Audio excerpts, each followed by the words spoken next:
Hi, my name is Ramesh Kumar, and she's my wife, Amrita Kumari.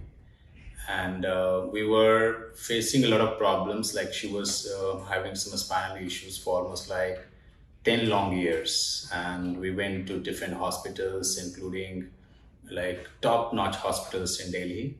And also, we wanted to go to some other cities as well. But she got really bedridden. She was not able to walk, she was not able to even turn up or sit down. So I got nervous, I don't know what to do. And then suddenly I got to know that Manipal hospital is the one way I can go. और उसके बाद हमने doctor Hamza Sheikh से मिले, और doctor Hamza Sheikh ने surgery के लिए रिकमेंड किया। और उसके बाद हम बहुत डरे हुए थे बेसिकली, क्योंकि जो मेरी जो भी नॉलेज अंडरस्टैंडिंग है, जो भी सराउंडिंग से इंफॉर्मेशन मिली, वो उसके हिसाब से स्पाइनल का सर्जरी नहीं करवाना चाहिए, बंदा पैरालाइज हो सकता है, या हमेशा के लिए नस डैमेज हो सकता है, वेन डैमेज हो सकता है।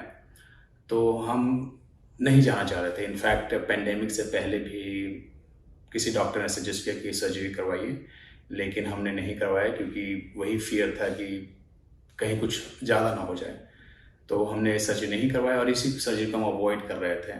फाइनली लास्ट 2 मंथ्स में मैं जिस डॉक्टर के पास जाऊँ, वही बोले कि सर्जरी करवाना है। मैंने कम से कम 10 डॉक्टर से विजिट किया होगा, including private and the government hospital. And everyone started suggesting the same thing, that if you get late, that'll be difficult and trouble situation, because then she will completely be paralyzed. तो मैं बिल्कुल ही डर गया था, nervous हो गया था। मैं क्या करूँ समझ नहीं आ रहा था, क्या क्या करना चाहिए, क्या नहीं करना चाहिए। क्योंकि एक तरफ मेरे पास ऑप्शन था कि ना करवाएं, ना करवाने के लिए बहुत सारे मेरे क्लोज रिलेटिव्स, फ्रेंड्स, जो भी मेरे एक्वेंटेंसेस थे, वो बोल रहे थे कि नहीं करवाओ, क्योंकि ये डेंजरस है, सक्सेसफुल नहीं होता है, रेशियो बड़ा गंदा चलता है इसका। लेकिन हमारे पास कोई ऑप्शन था नहीं, चॉइस नहीं था। तो मैंने फिर सोचा कि नहीं, सर्जरी चलते हैं।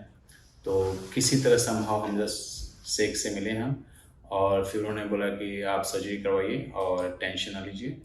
और उसके बाद मैंने सर्जरी करवाई। बस एक दिन, आई थिंक एक दिन पहले एडमिट होना पड़ा, और सर्जरी हुई। सर्जरी के बाद 2 दिन एडमिट रहना पड़ा। ओवर लाइक 3 डेज हम एडमिट थे हॉस्पिटल में, और 3 डेज के बाद ही चलना शुरू कर दिया हमने, और अभी चल रही है। बेसिकली अभी 1 किलोमीटर भी चल जाती हैं, 1.5 किलोमीटर चल जाती हैं। बोलते हैं कि मेरे को चलने में कोई दिक्कत नहीं, पहले वाली प्रॉब्लम कुछ भी नहीं है। It is just like it will take time, because obviously it's newly operated stuff, so it will take time. But the previous problems and symptoms, whatever we had, that has completely been vanished. So it's just like we are waiting for time, and time and tide wait for none. So obviously, uh, let's say after a month or 2, she will be completely fine. Will try to run as well. So as of now, she's able to walk completely. That's not an issue. तो Manipal hospital में हम आए, और doctor Hamza Sheikh ने फिर treatment किया। तो मैं यही बोलना चाहूँगा कि डरने की बात नहीं है। So this is what I would say, and don't be afraid of, scared of. Please try to meet with the good doctors, who is spine specialist.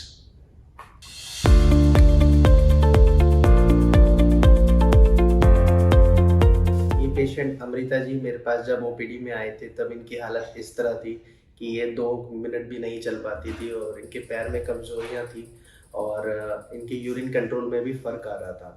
तो जब मैंने इनकी एमआरआई देखी, तो उसमें बहुत बड़ी डिस्क थी, जिसकी वजह से इनकी नस बहुत दब रही थी, और ये सारे सिम्टम्स आ रहे थे। इस कंडीशन को देखते हुए, एमआरआई को और इनकी कंडीशन को देखते हुए, एक ही ऑप्शन बचा था, जो था सर्जरी। ज़रूरत होती है इसमें, क्योंकि पेशेंट तो बहुत घबराता है स्पाइन सर्जरी के नाम से, और ये एग्जाम्पल हैं कि जब ज़रूरत होती है तब सर्जरी करने से कितना इम्प्रूवमेंट आता है, वो इनसे पूछ के ही पता चलेगा आपको।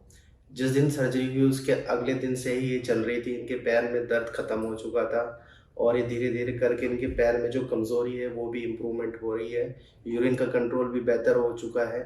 और इसके अंदर जो नॉर्मली पेशेंट डरता है कि सर्जरी से क्या हो जाएगा, हम बेड पे तो नहीं आ जाएंगे, ये सब नहीं होता। आज की डेट में सारे प्रिकॉशंस और टेक्नोलॉजी यूज़ करते हैं, तो रिज़ल्ट अच्छे ही होते हैं। और जैसे इनका हुआ, आज सर्जरी हुई, अगले दिन से ये चल रही थी। इनके सारे पेन इम्प्रूव हो गया है, पैर की कमज़ोरी इम्प्रूव हो गई है।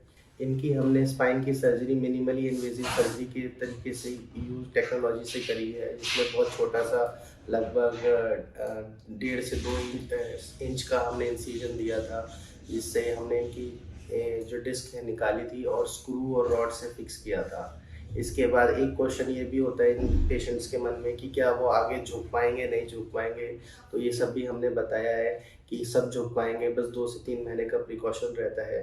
अदरवाइज स्क्रू और डालने से कोई दिक्कत आती नहीं है। सिर्फ 2-3 महीने के प्रिकॉशन के बाद वो सब काम सारे कर सकते हैं। इनफैक्ट चलना और सीढ़ी चढ़ना उतरना, कुर्सी पे बैठना, ये तो अगले दिन से ही पॉसिबल होता है।